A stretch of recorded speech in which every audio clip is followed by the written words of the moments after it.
Bonjour. La question de la soutenabilité n'est pas simple à traiter. Nous faisons face à un double péril. L'exploitation abusive des ressources naturelles met en danger l'équilibre du climat et de la biodiversité. Et les inégalités croissantes condamnent notre capacité à faire société. Les études publiées sur ces sujets nous montrent clairement que les deux questions, sociales et environnementales, ne peuvent pas être dissociées. L'actualité française a récemment mis en lumière l'urgence d'une approche conjointe. Alors, que peuvent faire les sciences de gestion face à de tels enjeux? Il nous semble qu'elles peuvent grandement contribuer à l'affirmation d'une double solidarité, celle qui relie les hommes et la nature et celle qui unit les hommes entre eux. Un tel effort ne se décrète pas, il s'organise. Et c'est là que l'apport des sciences de gestion est déterminant. Force est de constater cependant que la solidarité est encore trop souvent un impensé de la gestion.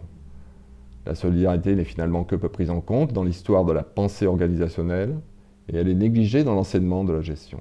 Pourquoi les manuels de gestion retiennent-ils de Smith le concept de main invisible et pas son attention à la question de la redistribution? Pourquoi Weber est-il communément cité en matière de bureaucratie et pas pour ses apports importants sur les associations? Pourquoi ne jamais mentionner Tocqueville, le penseur de l'association, lorsqu'il répond à Smith sur la richesse des nations? Pourquoi enfin ne pas citer Tönnies et Durkheim comme des auteurs de référence pour penser l'action collective? Pour sortir de ces impasses, il y a selon nous deux perspectives à travailler. La première consiste à repenser l'organisation économique sous l'angle du projet solidaire. Pour cela, un auteur nous est particulièrement utile, Karl Polanyi. Cet auteur pointe en effet ce qu'il nomme le sophisme économique. Selon lui, une erreur commune consiste à réduire l'économie à la seule économie de marché. À partir d'une approche historique et anthropologique, Polanyi montre de manière claire que l'économie substantive a une dimension large. Elle inclut dans son périmètre la redistribution et la réciprocité. Cet élargissement est particulièrement important pour l'étude des associations. Elle permet de réintroduire et de légitimer leurs activités dans le champ économique sans pour autant les forcer à entrer dans des relations purement marchandes.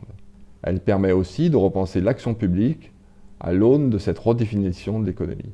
On voit donc ainsi que l'économie substantive appelle la gestion substantive, ou, pour le dire autrement, que l'économie solidaire suppose pour sa mise en œuvre une gestion solidaire. Tout l'enjeu reste maintenant d'en définir son contenu et ses attributions. Là encore, Karl Polanyi nous est utile. Il décrit avec précision le processus de marchandisation qu'ont connu tour à tour le travail, la monnaie et la nature. Pour Polanyi, ces trois ressources sont des marchandises fictives. Cela signifie que le processus socio-économique peut être inversé et que la gestion solidaire peut participer d'un réencastrement de ces trois éléments.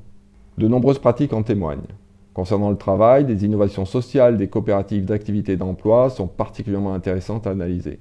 En permettant à des auto-entrepreneurs de retrouver un statut de salarié et en leur offrant ce statut d'associé de la coopérative, elles insufflent la solidarité pour des acteurs isolés et précarisés par des logiques de marché.